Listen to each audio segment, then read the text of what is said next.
¿Has conocido a alguna persona justa o a alguien que haya merecido tal calificación? Probablemente sean pocas personas, ¿verdad?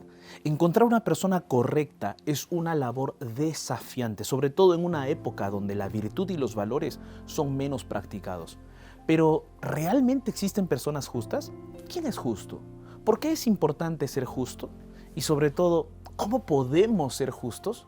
Hoy vamos a responder a estas preguntas. Acompáñame, tu programa Fe para Hoy está comenzando.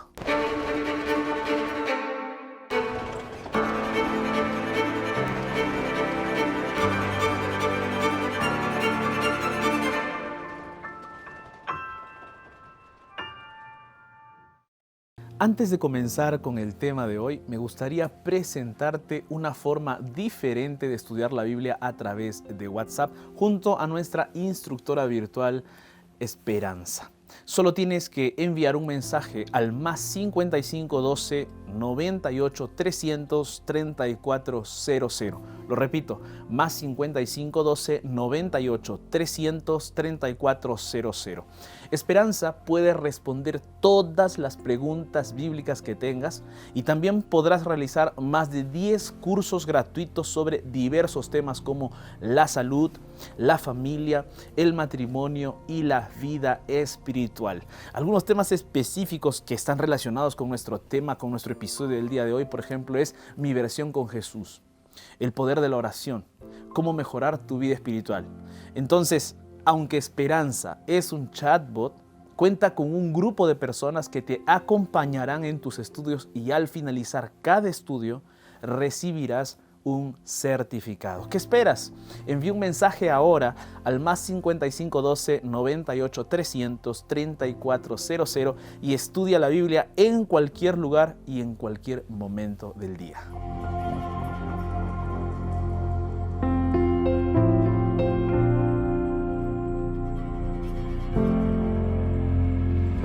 Encontrar una persona correcta y virtuosa, es decir, de valores, es una labor bastante desafiante y puede que hasta decepcionante.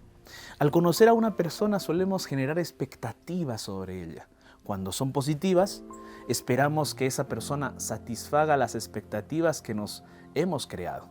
Pero sucede que mientras más conocemos a la persona, más va revelando, como dicen, su verdadero rostro.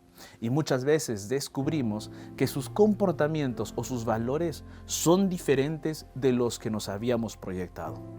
Esto ha llevado a muchas personas a dudar de que realmente haya personas virtuosas, correctas o justas. Diógenes de Sinope fue un filósofo griego del siglo IV a.C. que vivía de forma simple, autosuficiente y sin posesiones. Según el historiador griego Diógenes Laercio, del siglo III después de Cristo, en su obra Vidas, opiniones y sentencias de los filósofos más ilustres, él cuenta que cierta vez Diógenes de Sinope estuvo caminando por las calles de la ciudad de Atenas con una lámpara en plena luz del día. Cuando le preguntaron qué estaba haciendo, Diógenes respondió: estoy buscando a un hombre honesto. ¿Por qué respondió Diógenes así? Porque él estaba criticando a la sociedad de su época. Diógenes de Sinope consideraba que la mayoría de las personas de la sociedad ateniense era corrupta, que buscaban sus propios placeres y se desviaban de una vida virtuosa.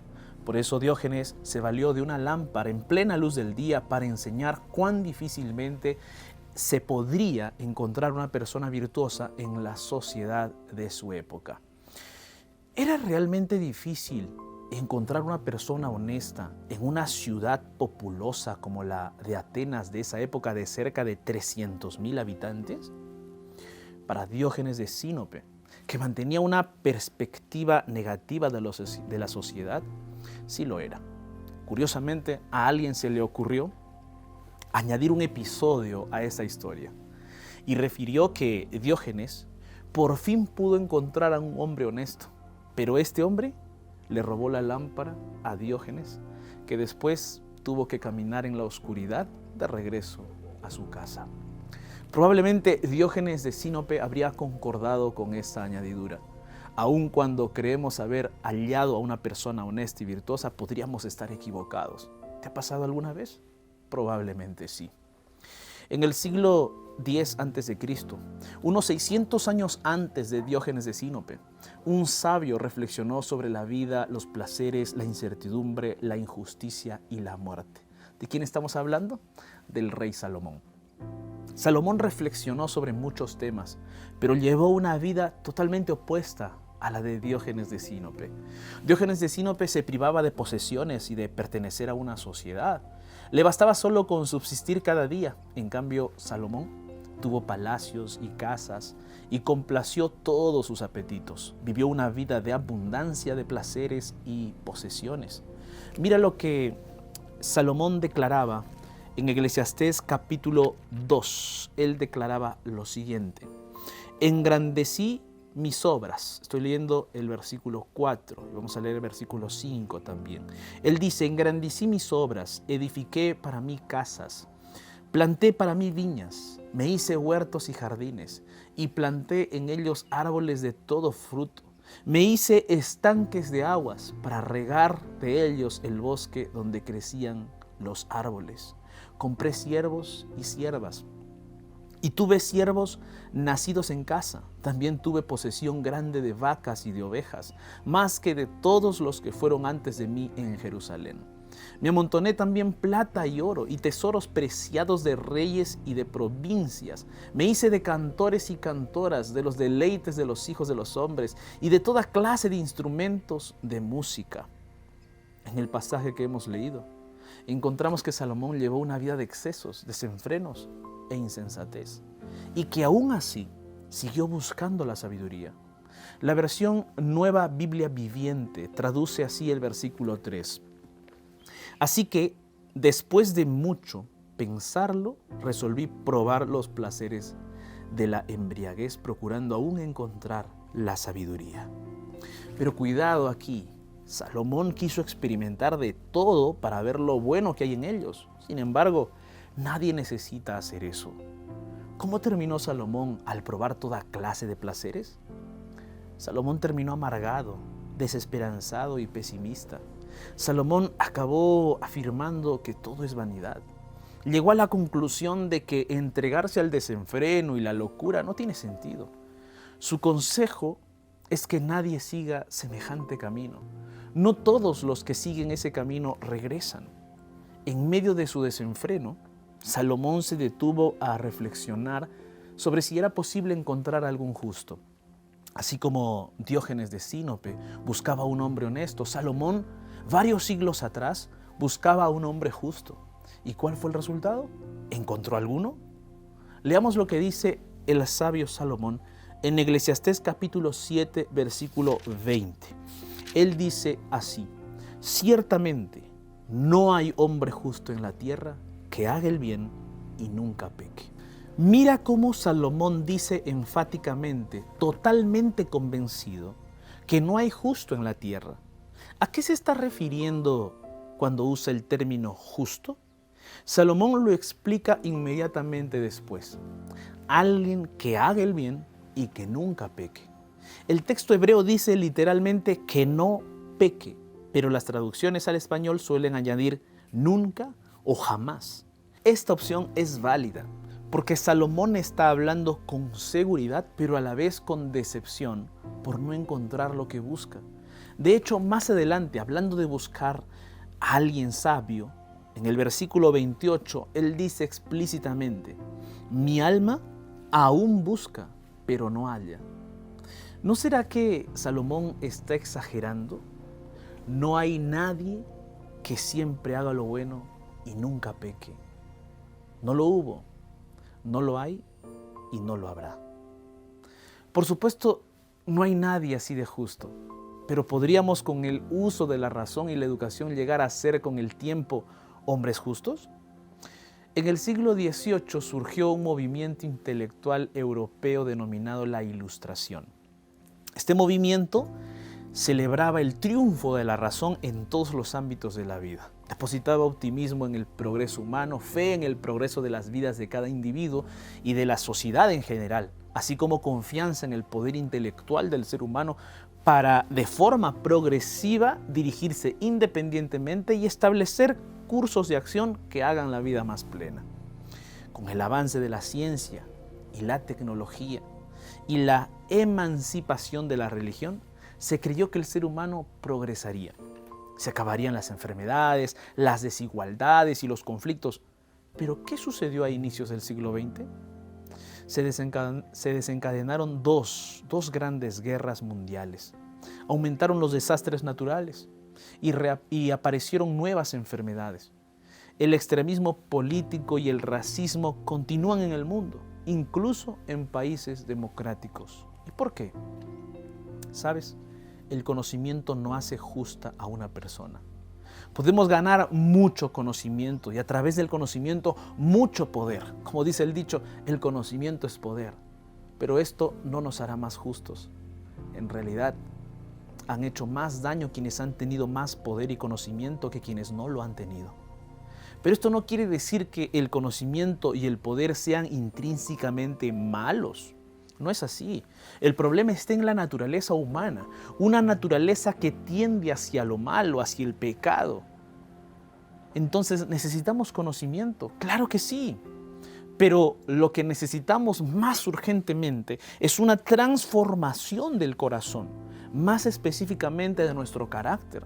Con un carácter semejante al de Cristo, nuestro conocimiento y nuestro poder harán mucho bien.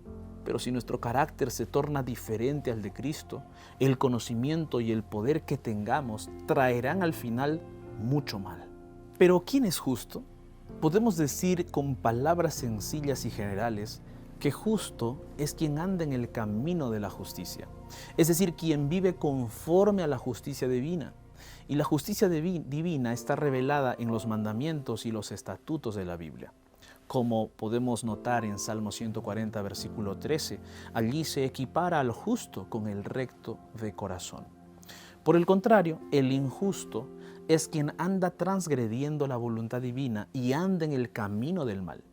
Pero no solo eso, Santiago capítulo 2, versículo 10 aclara que basta con transgredir un solo mandamiento para hacerse culpable de todos. En otras palabras, basta con pecar una sola vez para dejar de ser justos. Entonces, la pregunta ahora es, ¿quién no ha pecado? Nadie. Todos hemos pecado alguna vez. Hasta aquí, mis amigos, estamos buscando a un justo en este planeta. Y hemos visto que no hay ninguno. ¿Pero será eso verdad? ¿Será que no hay ningún justo? ¿Será que tú y yo no podemos ser justos nunca? ¿Quieres saber más? Entonces te espero en el siguiente bloque, que ya volvemos aquí en Fe para Hoy.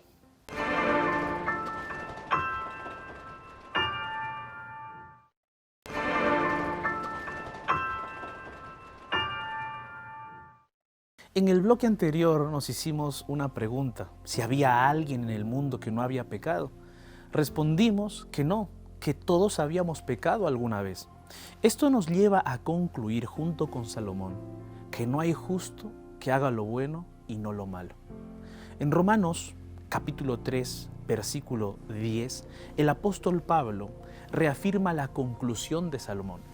Allí el apóstol escribió diciendo así: no hay justo ni aun uno. Cuando dice ni aun uno, se refiere a que ni siquiera los judíos que tenían conocimiento del Dios verdadero eran justos. Es más, el apóstol Juan añade lo siguiente en 1 de Juan, capítulo 1, versículo 8. Él dice: si decimos que no tenemos pecado, nos engañamos a nosotros mismos y la verdad no está en nosotros. La Biblia entonces es categórica al afirmar que no hay nadie que pueda decir que no haya pecado alguna vez o que ya no esté pecando más. ¿Pero por qué pecamos? Porque el problema está enraizado en el corazón humano. El profeta Jeremías escribió unos 600 años antes de Cristo. Él afirmó lo siguiente: nada hay tan engañoso como el corazón. No tiene remedio. ¿Quién puede comprenderlo? El problema entonces está en el corazón, es decir, en lo más profundo del ser humano. Mira cómo traduce la versión Nueva Biblia Viviente. Allí se dice, nada hay tan engañoso ni tan absolutamente perverso como el corazón. Nadie es capaz de conocer a fondo su maldad. Y esto es imposible de cambiar. Mira lo que dice Jeremías, capítulo 13, versículo 23. Allí el profeta dice así, ¿acaso puede un etíope cambiar el color de su piel? ¿Puede un leopardo quitarse sus manchas? Tampoco ustedes pueden comenzar a hacer el bien, porque siempre han hecho lo malo. Ese es el corazón humano, un corazón tremendamente perverso y sin remedio. No podemos cambiar nuestra naturaleza, así como tampoco puede el leopardo nacer sin sus manchas características. Todos los seres humanos, sin excepción, nacemos con la tendencia a hacer lo malo. Por eso todos nuestros esfuerzos por cambiar nuestro corazón son en vano. ¿Podemos mejorar algunas de nuestras conductas? Por supuesto que sí. Pero esas conductas mejoradas son solamente manifestaciones exteriores. El problema de nuestro corazón perverso no está resuelto. Al final, tarde o temprano, saldrá a relucir lo engañoso y malvado de nuestro corazón. Ahora bien, ¿será importante ser justos? Claro que sí. El apóstol Pablo asegura en 1 Corintios capítulo 6, versículo 9, que los injustos no heredarán el reino de Dios. Entonces, si no somos justos, no recibiremos la vida eterna. Pero, ¿cómo podemos ser justos? Gracias a la palabra de Dios. Obviamente Dios ha revelado en su palabra cómo podemos ser justos, pero en este caso nos estamos refiriendo a la voz de Dios, esa misma voz que de la nada trajo las cosas a la existencia. En otras palabras, cuando Dios nos declara justos, ante sus ojos somos justos, pero no por naturaleza, sino por la intermediación de Cristo. Déjame explicarte brevemente. Para eso leamos Romanos capítulo 8, versículo 3. Aquí el apóstol Pablo trae a colación el caso de Abraham. El apóstol pregunta, ¿qué dice la Escritura? ¿Creyó Abraham a Dios y le fue contado por justicia? Y luego en el versículo 5 aclara y dice, al que no obra, sino que cree en aquel que justifica al impío, se considera su fe como justicia. Es decir, cuando Abraham creyó en la promesa de Dios, Dios lo consideró justo. Somos justos porque Dios nos considera justos. Otra perspectiva de cómo llegamos a ser justos se encuentra en la visión de Zacarías capítulo 3. Ahí vamos a leer el versículo 4 de Zacarías capítulo 3. Dice así, y habló el ángel y mandó a los que estaban delante de él diciendo, quitadle esas vestiduras viles. Y a él le dijo, mira que he quitado de ti tu pecado y te he hecho vestir de ropas de gala. Aquí el ángel es el ángel de Jehová, es decir, Jesús, quien manda quitar las vestiduras sucias del sumo sacerdote Josué y ordena que le coloquen ropas de gala. ¿Y qué representan las vestiduras sucias? Isaías capítulo 64, versículo 6, responde, dice así, todos somos como gente impura. Todos nuestros actos de justicia son como trapos de inmundicia. Todos nos marchitamos como hojas. Nuestras iniquidades nos arrastran como el viento. Entonces las vestiduras sucias son nuestra justicia propia, una justicia manchada por el pecado. En cambio, ¿qué representan las vestiduras limpias? Isaías capítulo 61, versículo 10, dice así, me llené de alegría en el Señor mi Dios, pues Él me vistió con ropas de salvación y me envolvió en un manto de justicia. Soy como un novio vestido para su boda o una novia con sus joyas. Las vestiduras limpias son la justicia de Dios. Según Zacarías capítulo 3, de los versículos 4 al 7, Dios primero nos quita nuestras vestiduras sucias y luego nos cubre con su justicia y después nos ordena a andar en sus caminos. Entonces, ¿cuándo podemos decir que somos justos? Cuando Dios nos perdona. cuando Dios nos cubre con su justicia. En ese momento Dios nos declara justos, pero no porque lo seamos por naturaleza, sino porque Él nos cubre con su misma justicia. Recién ahí podemos andar en los caminos de Dios. Recuerda lo siguiente, no somos justos porque hagamos lo bueno, sino porque Dios nos considera así al revestirnos con su justicia antes de hacer cosas buenas. Ahora tal vez te preguntes, ¿y cómo nos cubre Dios con su justicia? Esta es una buena pregunta. La respuesta está en una persona, Jesucristo. Para que Dios nos considere y nos declare justos, tiene que limpiarnos de nuestros pecados. ¿Y cómo logra esto? Mira lo que dice Primera de Pedro. Primera de Pedro, capítulo 2, versículo 24. El texto dice así: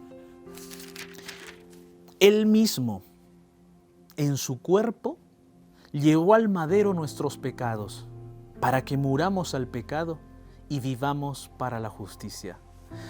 Entonces, cuando Dios nos perdona, nos quita nuestros pecados y los carga en Jesús. Sin embargo, el acto de declaración de justicia incluye algo más. Hemos visto que necesitamos una vestidura nueva, una vestidura de justicia. Y esa vestidura nueva es la justicia de Jesús. ¿Y por qué Jesús? Porque Jesús es el único que fue tentado en todo y venció. Porque Jesús es el único que siempre hizo lo bueno y nunca lo malo. Porque Jesús es Él mismo la justicia, porque no tiene en su naturaleza el pecado, porque Jesús es el único justo. Por eso en 1 Corintios, capítulo 1, versículo 30, Pablo declaró que Dios constituyó a Jesús como nuestra justificación, porque solo por medio de Cristo podemos ser considerados justos ante la vista de Dios. ¿Pero cómo? Mira lo que dice Pablo en el libro de Colosenses. Colosenses capítulo 3, versículo 3. La Biblia dice así: porque ustedes ya han muerto y su vida está escondida con Cristo en Dios. Fíjate en las palabras del apóstol Pablo. Cristo nos protege, Cristo nos cuida y Cristo nos guarda. Él es nuestro escudo. En Gálatas capítulo 3, versículo 27, el apóstol utiliza una metáfora de la vestimenta y afirma que los que han sido bautizados en Cristo están revestidos de Cristo. Es decir, cuando aceptamos a Cristo, Él nos cubre con su justicia. Así es como somos considerados justos delante de Dios. No porque Dios nos haga justos por naturaleza, porque nuestra naturaleza continúa siendo pecadora, sino porque cuando aceptamos a Cristo, Él ocupa nuestro lugar. Y entonces cuando estamos delante del Padre, Cristo nos abraza, Cristo nos protege y nos cubre completamente. Y el Padre ve a Cristo y su justicia y nos declara justos. Estas son verdaderamente buenas nuevas. ¿Recuerdas qué dijo Salomón? Que no hay justo en la tierra que nunca peque y siempre haga lo bueno. Y estaba en lo cierto. Ningún ser humano puede ser justo porque todos han pecado, pero hay uno que sí es justo. Y en Juan capítulo 8, versículo 46, ese único justo preguntó: ¿quién de ustedes puede acusarme de haber pecado? Quien hizo esa pregunta fue Jesús. Él es el único justo. Salomón dijo: todavía no he encontrado lo que ando buscando, pero ahora nosotros podemos con toda seguridad decir: hemos encontrado lo que estábamos buscando. Entre todos los hombres hemos encontrado a un justo, el único, a Jesús. Pero las buenas nuevas no quedan ahí. No solo hemos hallado al justo, sino que ese único justo puede hacer que nosotros también seamos considerados justos. Y si somos considerados justos, podremos heredar también la vida eterna. La búsqueda de una persona justa puede resultar decepcionante. Diógenes de Sinope buscaba una persona honesta con una lámpara en medio del día, pero no hallaba ninguna. Salomón cientos de años antes no encontró ningún justo, pero ahora, algunos milenios después, no con una lámpara como Diógenes de Sinope, ni viviendo experiencias extremas como Salomón, sino con la luz de la Biblia, podemos exclamar: hemos hallado a un justo. Querido amigo, amiga, ¿es importante ser justos? Por supuesto que sí, porque solo los justos heredarán la vida eterna. No necesitas mirar a los demás ni a ti mismo para encontrar a un justo, porque no hay ninguno. Mira a Jesús. Él es el único justo. Si lo aceptas, Él te cubrirá con su justicia y ante la presencia de Dios, el Padre verá a Jesús y su justicia y entonces te declarará justo. La vida eterna te está esperando. Acepta hoy a Jesús.